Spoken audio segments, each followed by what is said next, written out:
Hello नमस्कार, welcome to my channel enlightenment with Nidhi. जैसे कि हमने कल की क्लास में लेवल ऑफ टीचिंग करे थे, तो आज हम पढ़ेंगे फेजेस ऑफ टीचिंग क्या होते हैं। तो फेजेस ऑफ टीचिंग जो होता है वो पहली बात तो बाय फिलिप्स डब्ल्यू जैक्सन ने दिया है।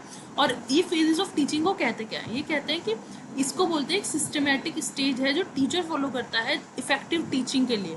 कि अगर कोई बच्चे को अच्छे से हमें चीज़ें समझाना है तो उसके लिए एक स्ट्रैटेजी होनी चाहिए, उसके लिए सिस्टमेटिक स्टेज होने चाहिए।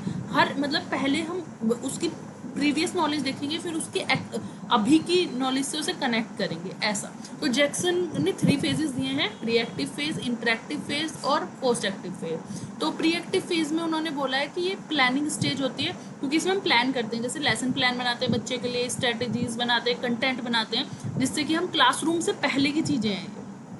और एक इंटरेक्टिव फेज होता है जिसमें कि हम इम्प्लीमेंटेशन स्टेज करते हैं कि अब हम क्लासरूम में जाएंगे और बच्चे को सिखाएंगे, एक्टिविटीज़ करवाएंगे।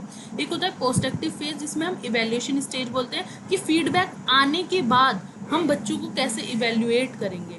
और फिर अगली स्टेज वो अब हम प्री एक्टिव फेज को थोड़ा सा डिटेल में पढ़ लेते हैं। तो प्री एक्टिव स्टेज एक प्री एक्टिव फेज एक ऐसी प्लानिंग है जिसमें कि हम फोकस करते हैं कि एक्चुअल क्लास रूम से जो पहली की चीज़ें हैं वो हम प्रिपेयर कर लें, कि हम लेसन प्लान प्रिपेयर कर लें, कंटेंट प्रिपेयर कर लें, डिसीजन कर लें कि कौन से एड्स और कौन से मेथड, कौन सी टेक्निक्स हमें यूज़ करनी है। और ड्यूरेशन का ध्यान रखें कि ज़्यादा ड्यूरेशन के लिए कोई लेसन ना दे दें, क्योंकि बच्चे का एक होता है ना कि अटेंशन का बस एक टाइमिंग होता है। ऐसा नहीं है कि अब आपको उसको बैठाए रखोगे तो उसे समझ आ जाएगा।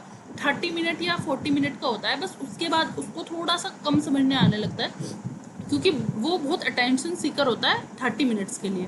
तो उसकी ड्यूरेशन से मतलब सही हो, प्लेस सही हो, मैनेजमेंट हो क्लासरूम, और टीचिंग के जो डिसीजन हो, और डिसीजन हो अबाउट इवेल्युएशन टूल, तो हमें सब कुछ पता हो इन चीज़ों के।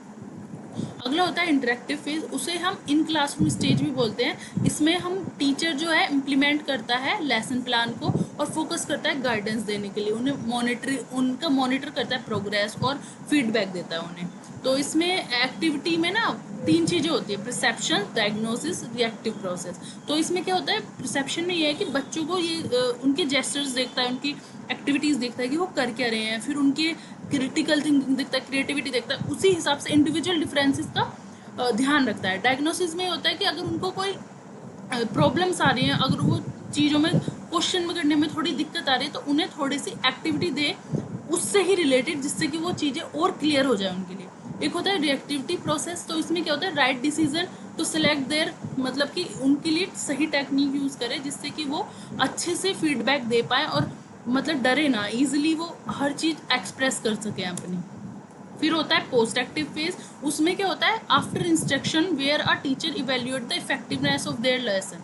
तो इसमें ये देखते हैं कि जो फीडबैक दे देता है बच्चा, फीडबैक तो इंटरेक्टिव में हो गया, तो फीडबैक जब दे देता है तो इवेल्युएट करते हैं कि हाँ उसकी मतलब क्या क्या कमजोरियाँ रहें, क्या क्या हम इवेल्यूशन टेक्निक यूज़ करें, टेस्ट करें, क्विज करें, ऑब्जर्वेशन करें बच्चों का, असेस करें उसे प्रॉपरली, उसको एक क्लासरूम इन्वायरमेंट दें, और मतलब उसको ऐसे मतलब सबको इवेल्युएट करें और डिसीजन करें इस बात का कि फीडबैक हमने कैसे लिया है, हर चीज़ का क्वालिटी देखें हर चीज़ के, और उनसे मतलब फॉर्मेटिव और सबमिटिव जो टेस्ट होते हैं वो लें। और फिर होता है समरी है ये टॉपिक की, कि हम स्टेज 1 है जिसमें कि हम प्री एक्टिव स्टेज होता है, और स्टेज 2 है इंटरेक्टिव स्टेज, और स्टेज 3 है पोस्ट एक्टिव स्टेज। तो जो प्री एक्टिव स्टेज होता है उसमें हम फिक्सिंग करते हैं पहले की चीज़ें और डिसीजन स्ट्रेटजीज करते हैं। स्टेज 2 जो होता है उसमें डायग्नोज करते हैं कि कोई भी प्रॉब्लम ना हो, एक्शन रिसर्च करते हैं कि बच्चों को कोई प्रॉब्लम आ रही है तो हम उसे सॉल्व कर दें। और स्टेज 3 होता है पोस्ट एक्टिव स्टेज, तो इसमें हम अप्रोप्रिएट उनको डिसीजन लेने के लिए और उनका फीडबैक लेते हैं और उनके लिए टेस्ट देते हैं। तो आज के लिए सिर्फ इतना ही। और